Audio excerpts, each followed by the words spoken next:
Hello dear students, कैसे हो आप सभी। आई होप कि बहुत अच्छे होंगे।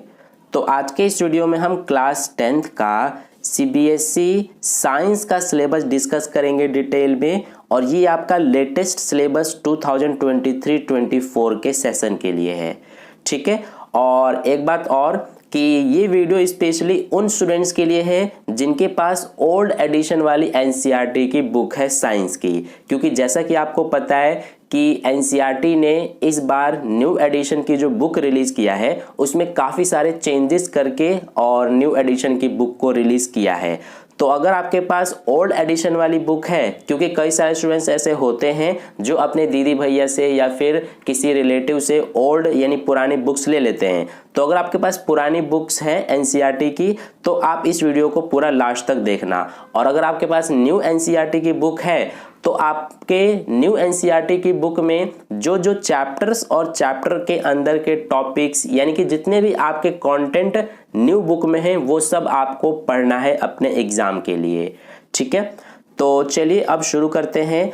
और इस वीडियो में मैं आपको रिड्यूस्ड सिलेबस बताने जा रहा हूं, यानी कि क्या क्या आपको अपने पुरानी बुक में से नहीं पढ़ना है वो मैं आपको बताने जा रहा हूं। तो ध्यान से इसको अपनी बुक में मार्क कर लेना। सबसे पहले चैप्टर 1 की बात करते हैं जिसका नाम है केमिकल रिएक्शंस एंड इक्वेशंस। तो केमिकल रिएक्शंस एंड इक्वेशंस यानी कि रासायनिक अभिक्रियाएं एवं समीकरण, इस चैप्टर से आपका कुछ भी रिड्यूस्ड नहीं है। यानी कि जो आपकी पुरानी बुक है एनसीईआरटी की या फिर न्यू बुक है तो उसमें चैप्टर नंबर 1 जो है ये आपको पूरा का पूरा पढ़ना है। इसमें से एक सिंगल क्वेश्चन भी डिलीट नहीं किया गया है, पूरा चैप्टर आपके एग्जाम में आएगा। इसके बाद बात करते हैं जो आपका सेकंड चैप्टर है एसिड बेस एंड साल्ट्स, यानी कि अम्ल क्षारक एवं लवण। तो इस चैप्टर से भी कुछ भी रिड्यूस नहीं किया गया है, यानी कि चैप्टर 2 को भी आपको पूरा का पूरा पढ़ना है। इसके बाद अगला है आपका chapter number 3 metals and non metals, यानी कि धातु एवं अधातु। तो चैप्टर 3 को भी आपको पूरा पढ़ना है, इसमें से भी कुछ भी रिड्यूस्ड नहीं है। ठीक है। इसी तरह से अगला है आपका chapter number 4 carbon and it's compounds.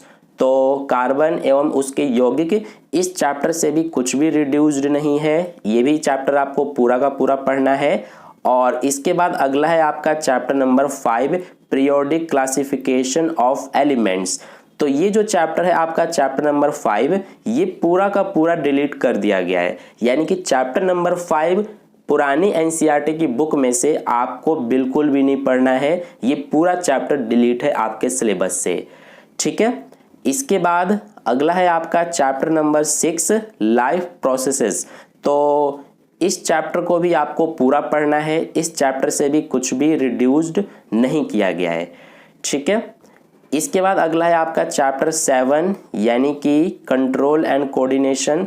तो चैप्टर 7 भी आपका पूरा आएगा, इसमें से भी कुछ भी रिड्यूस नहीं किया गया है, इसीलिए चैप्टर 7 को भी आपको पूरा पढ़ना है। इसके बाद अगला है आपका चैप्टर नंबर 8 रिप्रोडक्शन। तो चैप्टर नंबर 8 रिप्रोडक्शन को भी पूरा पढ़ना है आपको, और इसमें से भी कुछ भी रिड्यूस नहीं किया गया है। ठीक है।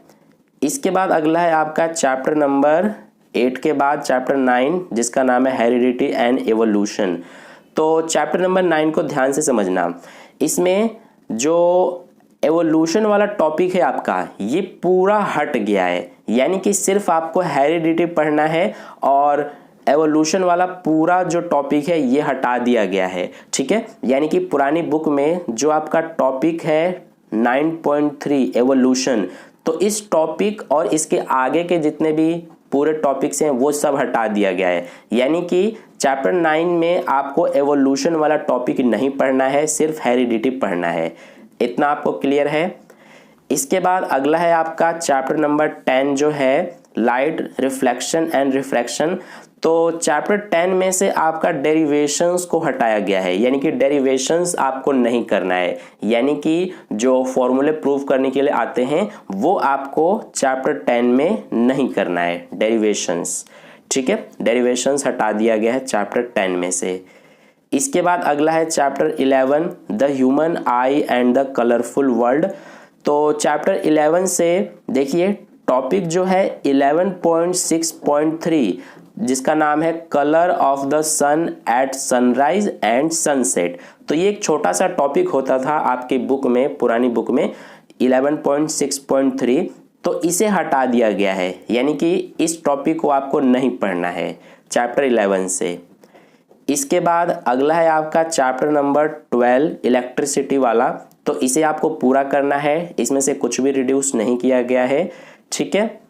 इसके बाद अगला है chapter number 13 magnetic effects of electric current.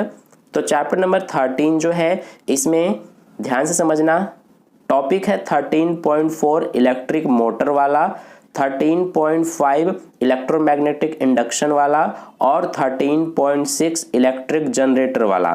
तो ये 3 टॉपिक्स को चैप्टर नंबर 13 से हटा दिया गया है, इन तीनों टॉपिक्स को आपको नहीं पढ़ना है, ठीक है। नेक्स्ट है आपका चैप्टर नंबर 14 जिसका नाम है सोर्सेस ऑफ एनर्जी, यानी कि ऊर्जा के स्रोत। तो इस चैप्टर को भी कंप्लीटली डिलीट कर दिया गया है, यानी कि इस चैप्टर से भी एक सिंगल क्वेश्चन आपके एग्जाम में नहीं पूछा जाने वाला है, ठीक है। तो चैप्टर 14 भी आपको नहीं पढ़ना है। इसके बाद अगला है चैप्टर नंबर 15 और एनवायरनमेंट।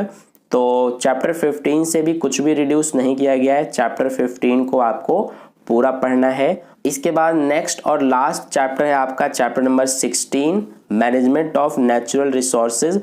तो ये जो चैप्टर है चैप्टर 16, इसको आपको एग्जाम के पॉइंट ऑफ व्यू से नहीं पढ़ना है, यानी कि चैप्टर नंबर 16 जो है इसमें से आपके एग्जाम में एक भी क्वेश्चंस नहीं पूछे जाएंगे। ये जो चैप्टर है आपका चैप्टर 16, तो आपके स्कूल में इस चैप्टर से प्रोजेक्ट बनाने के लिए दिया जा सकता है या फिर वाइवा किया जा सकता है, यानी कि आपसे ओरली क्वेश्चंस पूछे जा सकते हैं, ठीक है। तो इस चैप्टर को आपको सिर्फ अपने स्कूल लेवल के लिए ही पढ़ना है, यानी कि प्रोजेक्ट वर्क वगैरह हो गया, इसके अलावा वाइवा वगैरह हो गया, उन सब के लिए आपको सिर्फ इस चैप्टर को पढ़ना है। इस चैप्टर से आपके एग्जाम में क्वेश्चंस नहीं पूछे जाएंगे, ठीक है। तो यही पूरा आपका सिलेबस था साइंस का क्लास 10th का। आई होप आपको अच्छे समझ में आ गया है। और ये जो PDF है सिलेबस का, ये मैं आपको टेलीग्राम ग्रुप पर सेंड कर दूंगा। अगर आपने टेलीग्राम ग्रुप ज्वाइन नहीं किया है तो टेलीग्राम ग्रुप ज्वाइन कर लेना।